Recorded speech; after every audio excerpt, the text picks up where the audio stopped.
Hello everyone, and welcome back to another Mirror Dungeon 3 Hard Solo video. Today, we will be showcasing Molar Office Outis, or for the more refined individuals, Olga Outis. She's one of the better units when it comes to Tremor teams, having good rolls and pretty high damage, though being a little frail makes soloing a tad more difficult. Starting us off with her kit breakdown, we have Skill 1, Wait Up. It's a 4-11 single coin Wrath/Slash skill. On use, you gain 2 tremor count, and if at 6 tremor count, it gains 2 final power, boosting it up to a 6-13. On hit, it lowers your stagger threshold by the amount of tremor count, maxing out at 10. This skill is your main discard fodder, giving 4 tremor count when discarded, so usually you don't actually want to use it. Skill 2, Slice, is a 3-18, 3-coin Lust Blunt skill, which is really good for a Skill 2. If it's discarded, you gain 1 offense level, which isn't the greatest, but at least it's something. On use, you discard the lowest ranked skill in all of your skill slots. On hit, with the first 2 coins, you inflict 2 tremor on the enemy, and with the third coin, you burst tremor if at 6 tremor count. Skill 3 is where her real power comes.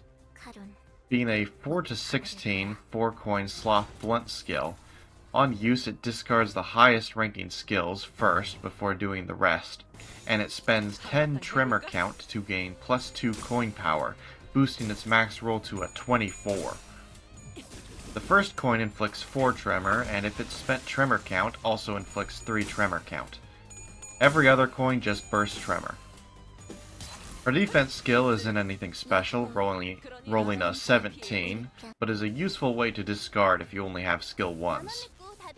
Her passive, Drinking Boast, inflicts bonus sloth damage on the enemy whenever you tremor burst. Not anything too impressive, but free damage is always welcome.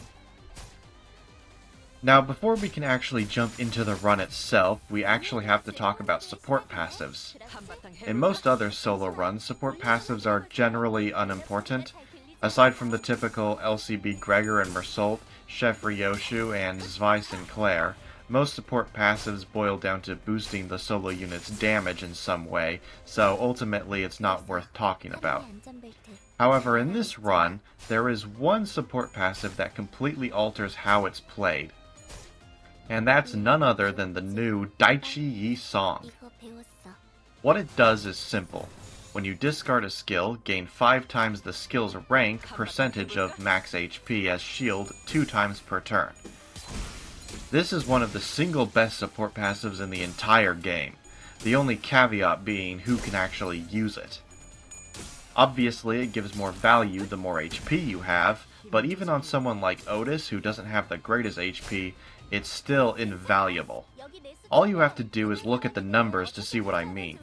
Molar Outis has 164 HP at level 40, meaning if you discard a skill 1, you will be gaining 8 shield. Not much, but when you have 2 skill slots it doubles it, making it equal to her defense skill. And the value only goes up from there. If you discard a skill 2, you gain 16 shield, and a skill 3 gives 24. Even though that's already amazing, it's not even the best part. If you watch my video talking about defense skills, you'll know that one of the major problems is how they don't really work in human fights. They only activate after you've been attacked by most enemies, but Yi Song's support passive activates off discard, so you can attack normally, and as long as you're faster than most enemies, the shield will always stop some damage. Now with that out of the way, we can start talking about the run itself. The starter gifts I chose were pretty specific. I was searching for coffee and cranes to ensure I had ego resource to use Ebony Stem for the first boss, but ended up getting Child Within a Flask and Grey Coat. Child Within a Flask is good enough to fuel Ebony Stem once for the first boss, and Grey Coat is stupid good, so I decided to go with them. The first boss is against Ada and her crew.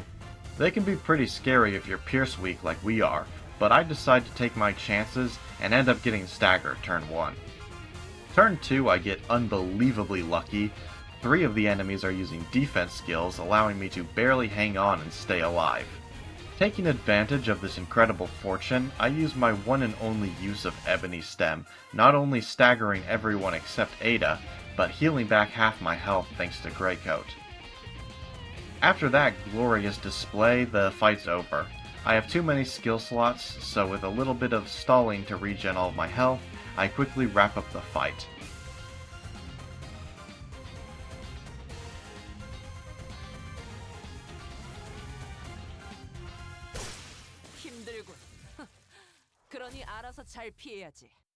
We take the typical defense power-up enemy buff, giving us Voodoo Doll. And at the first shop we get one of the best Tremor gifts, Melted Eyeball, as well as picking up Voracious Hammer and Bloody Gadget.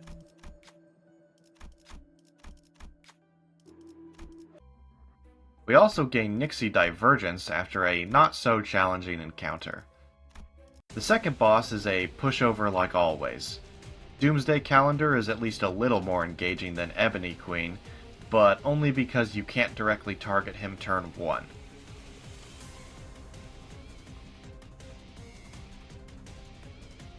After defeating all of his minions, we effortlessly defeat him with only 2 skills. Our reward is yet another Tremor gift, Reverberation. And on an event node, we gain Lithograph. Boss 3 is against the Alleyway Watchdog, who's more than a little scary. Turn 1, half his skills are lust damage, which we are fatal to, so all we can do is defend and hope he doesn't roll too many heads.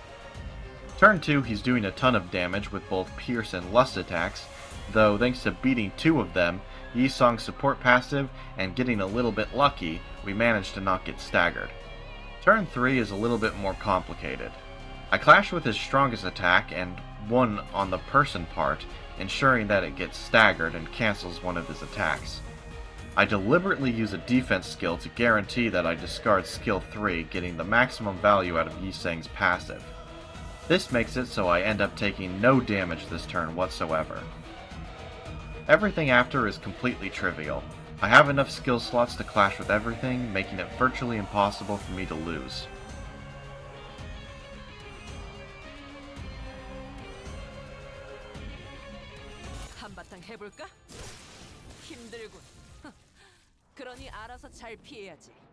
Our rewards for this fight are not that good. None of them realistically help that much. I debate taking Artistic Sense, because when it's max upgraded it's really good, but we don't get another upgrade node until the end of the 5th floor, so it would only be useful against the final boss. We end up taking Disc Fragment as its enemy buff is the weakest, and gain Green Spirit as a bonus. At the shop we pick up Scarlet Moths and Coffee and Cranes, fixing our ego resource problem. The next 2 nodes give us Sun Shower and the Bell of Truth, finally cementing our Tremor build as complete. Boss 4 is against Fairy Longlegs, the harder of the 2 fairies. The reason why he's so difficult is it's basically impossible to avoid stacking up a ton of bleed turn 1, making it very likely that you'd be staggered turn 2. Aside from that, he's not that difficult, so finding a way to not get staggered is what you need to do. What I ended up doing is pretty straightforward. Turn 1 he exclusively uses Lust skills, so we have to use Ebony Stem to turn off our weakness, and pray that his Pierce attacks don't roll heads. Turn 2 we can only clash with 2 of his 3 attacks, and with a high bleed stack from turn 1, the 3rd will always stagger us. Using AoE Ego to heal with Greycoat is also not practical, as he's using a counter that will negate everything we heal back. So how do we get around this? Well, by using AoE Ego and healing back from Greycoat, of course. You see, his counter has this unique effect, where it removes your bleed stack and heals depending on what it was. The only reason this counter is scary at all is because we used Ebony Stem the first turn and became fatal to Pride attacks. Using Sun Shower first changes our resistances to be neutral to Pride and triggers the counter so we can use his gimmick against him and cure ourselves of the bleed stack. Then, using Ebony Stem after, we heal back to full and no longer have to worry about being staggered. Turn 3 is a little bit intimidating. He still has a lot of damage coming at us, and being at neutral sanity means clashing is not the greatest. Luckily, we did draw 2 skill 3s and have 3 skill 1s in the top slots, meaning we can trigger Absolute Resonance and gain the coin power boost from discarding the skill 1s. All we need to do is win a single clash and stagger his arm. Turn 4, the fairy decides he doesn't want to do this anymore and chooses to stand there doing nothing while I beat him to a bloody pulp.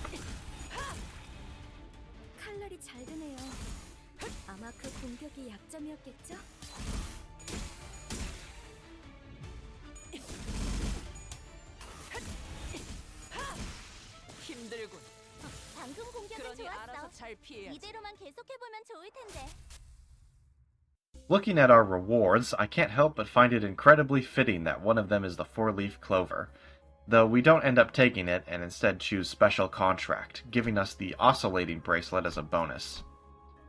At the shop, we replace Skill 1 for Skill 3 to hopefully gain even more consistency with Yi-Song's passive. At the final shop, we pick up Phantom Pain, upgrade all of our Tremor gifts plus whatever else we can, and head into the final boss. We are up against the Skin Prophet here. For the first few turns, this guy's pretty intimidating. All of the unclashable skills are doing Lust Pierce damage, aka quadruple damage, and we can't do anything about it. The only way to take reduced damage is by using Ebony Stem, but unfortunately that makes us fatal to Wrath, and he's got 2 Wrath counters, which do even more damage. The only option we have is to defend and hope he doesn't do enough damage to stagger us. Yi-Song's support passive hard carried here, as thanks to it, even with discarding skill 1s, we are able to mostly, if not completely, negate the damage taken. We gain a minimum of 25 shield, and he does a maximum of 29 damage, so with a little bit of luck, we can make it out of the passive phase unstaggered. After making it out of that, the rest is pretty easy. We don't have enough skill slots to clash with everything, but thanks to Yi-Song's passive, we can easily tank the attacks we couldn't clash with.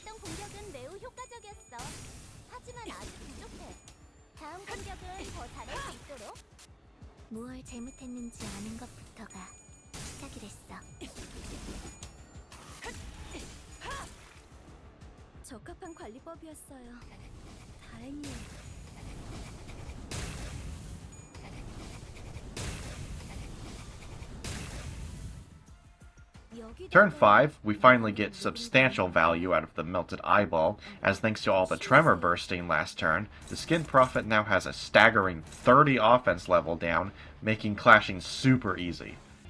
And with 30 defense down and 6 fragile, it only takes 2 attacks to take him out.